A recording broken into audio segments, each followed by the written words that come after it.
Aloha. Bu söz Hawaiian dilindədir. Bir çox pozitiv mənalarda işlənir. Salamlamaq kimi, necəsən və ya güman edirəm yaxşısan kimi mənalarda işlənir. Və bu video mənim Hawaii'dəki son videom. Bu arada banki kimi işləyəm hal-hazırda və sizə bir video çəkmək istəyirəm. Hansı ki, Hawaii'də yaşamaq necədir? Mən Hawaii'də yaşayaram ya yox, bu barədə danışmaq istəyirəm. İlk öncə deyim ki, Hawaii'də yaşayan ilk Azərbaycanlı mənəm. Buna araşdırmalarım nəticəsində qərar vermişəm. Nəyə görə? Çünki bir çox yerdə soruşturma apardım, tanışlardan soruşdum.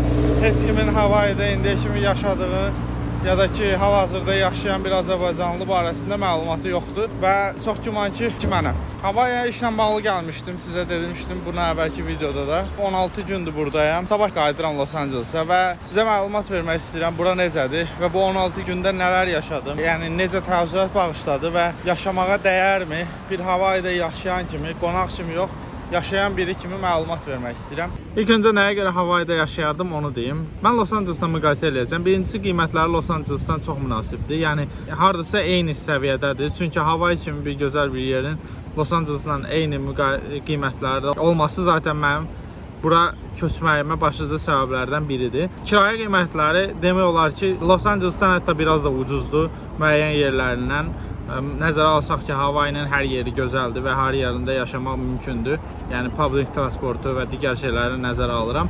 İkincisi, ərzaq qiymətləri münasibdir. İlk öncə mən gəldiyimdə Safeway və digər Foodland kimi kiçik mağazalara getdim. Orada ərzaq qiymətləri olduqca baha idi. Amma indi Costco'dan alış-veriş elədim və ərzaq qiymətlərinin münasib olduğunu gördüm. Və ərzaq qiymətləri ilə yanaşı digər şeylərin də hamısının eyni qiymətdə olduğunu gördüm. Yəni, hansı ki, eyni məhsulları Los Angeles'da da burada da eyni qiymətə alırsınız. Və yaxşı bir şeydən biri də vergisinin, satış vergisinin aşağı olmasıdır. Ümumiyyətlə, vergilər burada aşağıdır. Satış vergisi də buna daxildir. Satış vergisi Los Angeles'da 11%'ə gəlib çıxır. Yəni, burada amma 4,3%'dir. Və bu da 2,5% demək olar ki, Los Angeles'dan aşağıdır. Yəni, bir məhsulu $1000'lık bir məhsul alırsınız. Nəzərə alsaq ki, aylıq aldığınız məhsullar $1000 civarındadırsa və siz təsəvvür edin ki, Los Angeles'da $110 əlavə pul ödəyirsiniz, burada $40 əlavə pul ödəyirsiniz. Və nəzərə alsaq ki, bunu davamlı olaraq alırsınız və belə bir fərq çox gözəl bir fərqdir. Havası çox gözəldir, çox təmiz havası var. Ən əsas, ən vacib şeylərdən biri public transportation'dır. Metro yoxdur burada, amma marşrutlar çox qəşəng işləyir.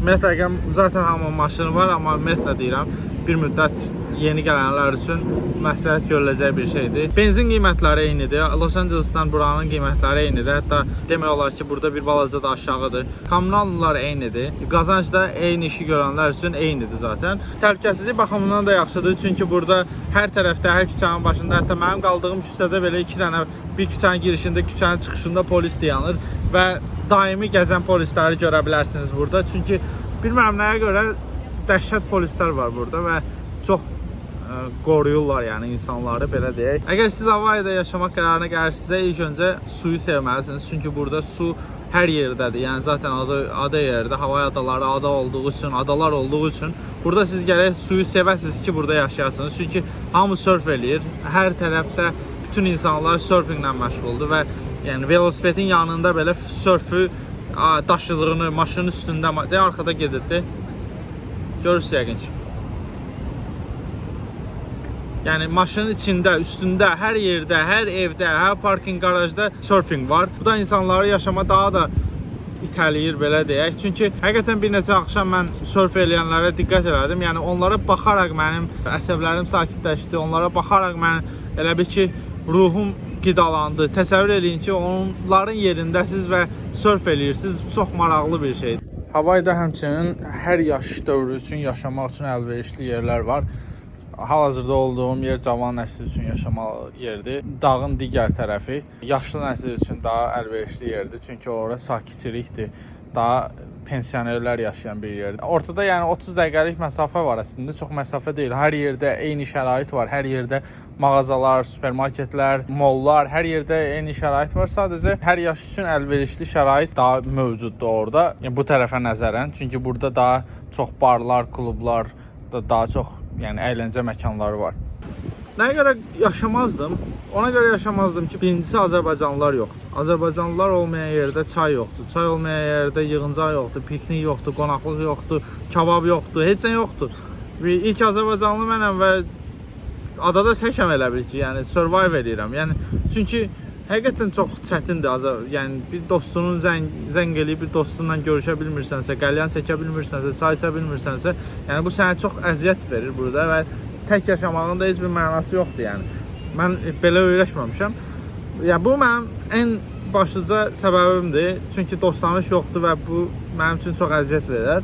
Azərbaycanlılar olsa da deyək, İkincisi, burada çoxlu sayda evsizlər var. Bu biraz narahat edir adam. Evsizlərin olması əslində o Havayının bahaçılıq olmasının anlamına gəlir və Havay həqiqətən bahaçılıqdır. Amma mən müqayisə edirəm Los Angeles'dan. Los Angeles'da da homelesslər var, yəni evsizlər var və buna görə də yəni Los Angeles'da da müəyyən bahaçılıq var. Ona görə bu fərqi Los Angeles'dan elədiyim üçün bir o qədər bahaçılıq deyil bura. Hətta bəzi şeylərdə ucuz qiymətlər var və vergi də çox aşağı olduğuna görə burada bayağı ucuzluq var. Sonra mənim ən çox qorxduğum şey təbii fəlakət, zəlzələ olsun, tufan, nə bilim qasırğa, tsunami olsun. Burada da hər an tsunami qorxusu var. Çünki Havay adalarının ən böyük adası Havay Island deyilən yerdə hal-hazırda aktiv vulkan var və vulkan əgər oradan püskürərsə burada 30 metr hündürlüyündə tsunami olacaq. Yəni bu gördüyünüz indi mən video qoyacağam bura. Bu gördüyünüz binaların hamısını simulyasiyanla yoxlayıblar.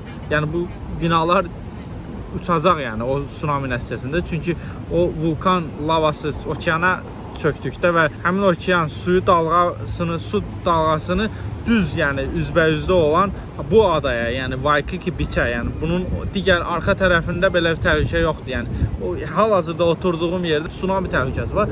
Çünki üzbəyüzümdə hal-hazırda mənlə üzbəyüz olan yerdə ən böyük ada var və ən böyük vulkan var. Yəni oradan gələn tsunami bütün buranı basacaq.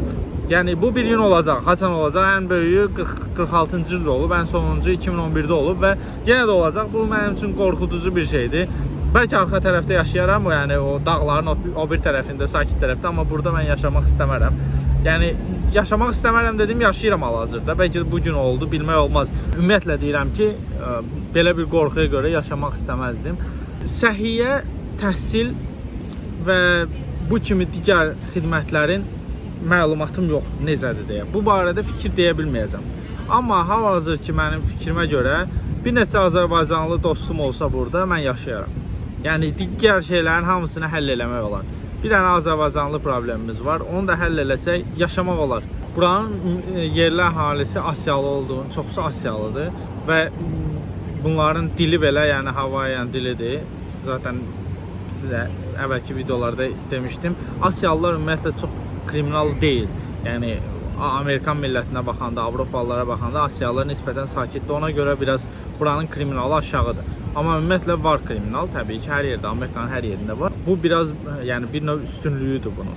Bu qədər. Videonu izlədiyiniz üçün təşəkkür edirəm. Maksimum dərəcədə qısa videolar çəkəcəm bundan sonra. Çünki çox uzun danışıb başınızı ağrıtmaq istəmirəm və təşəkkür edirəm videoya baxdığınız üçün. Yeni videoların gəlməsi üçün kanala abunə olmağı və bəyən butonunu basmağı unutmayın. Həmçinin kanala abunə olduqda yanında çıxan zil işarəsinin də üstünə basa bilərsiniz ki, yeni videolar gəldikdə xəbərdar olasınız. Çox sağ olun, özünüzə yaxşı baxın. Mahalo.